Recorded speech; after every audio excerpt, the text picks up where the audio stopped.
എനിക്കറിയില്ല നിങ്ങൾ Everest movie കണ്ടിട്ടുണ്ടോ, അതിൽ അയാളുടെ ഗ്ലൗസും ഡ്രസ്സൊക്കെ ഊരി ചാടാൻ തുടങ്ങി, ചൂടെടുക്കുന്നു. ബട്ട് ഇറ്റ്സ് -40, ചൂടെടുക്കാൻ ഒരു വഴിയില്ല. But brain place games on your mind. So ഇതാണ് അവിടെ സംഭവിക്കുന്നത് മെയിൻലി.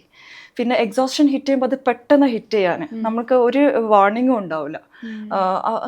എനിക്കൊക്കെ അത് തോന്നിയിട്ടുണ്ട്. അവിടുന്ന് ജസ്റ്റ് ഇങ്ങനെ അവിടെ ഇരിക്കാൻ തോന്നും. നമ്മളിങ്ങനെ ചിരിച്ചുകൊണ്ടാണ് ഉള്ളത്. ഇങ്ങനെ പറയും എനിക്ക് കഴിയില്ല, ഞാൻ ഇവിടെ ഇരുന്നോട്ടെ. നമ്മൾ ഭയങ്കര എന്താ പറയുക, ആഗണൈസ്ഡ് ഒന്നും അല്ല, ചിരിച്ചോണ്ടാണ് ഇവിടെ ഇരുന്നാൽ നല്ല സുഖമുണ്ട് എന്നുള്ളൊരു ഫീലിംഗ് ഇങ്ങനെ വരും. ഹാലൂസിനേറ്റ് ചെയ്യാണ് നമ്മൾ ആക്ച്വലി. ഞാനൊക്കെ സമ്മിറ്റിൽ നിന്ന് ഇറങ്ങുമ്പം എനിക്ക് ഭയങ്കര ഡിസിയാണ്. കാരണം ഞാൻ കുറേ നേരം ഓക്സിജൻ മാസ്ക് ഇല്ലാതെയായിരുന്നു സമ്മിറ്റിലിരുന്നത്, കണ്ണട ഊരി വെച്ചു. അപ്പോൾ ഫൈനലി ഇറങ്ങാൻ നോക്കുമ്പോൾ ഇങ്ങനെ ഡിസി ആയിട്ട് കാല് വെക്കാൻ പറ്റുന്നില്ല. ആ സമയത്ത് എനിക്കും ഇതേ ഫീലിംഗ് ആയിരുന്നു ഉണ്ടായിരുന്നത്. ആ ഓക്സിജൻ ലെസ് ആയത് കാരണം I was like can I sit here എന്നുള്ളൊരു ചോദ്യം ഇങ്ങനെ ചെയ്യും. അപ്പോൾ അയാൾ no we have to go fast എന്നിട്ട് അയാൾ പിടിച്ചു വലിച്ച് താഴോട്ടേക്ക് ഇറക്കി. അതാണ് ഉണ്ടായത്.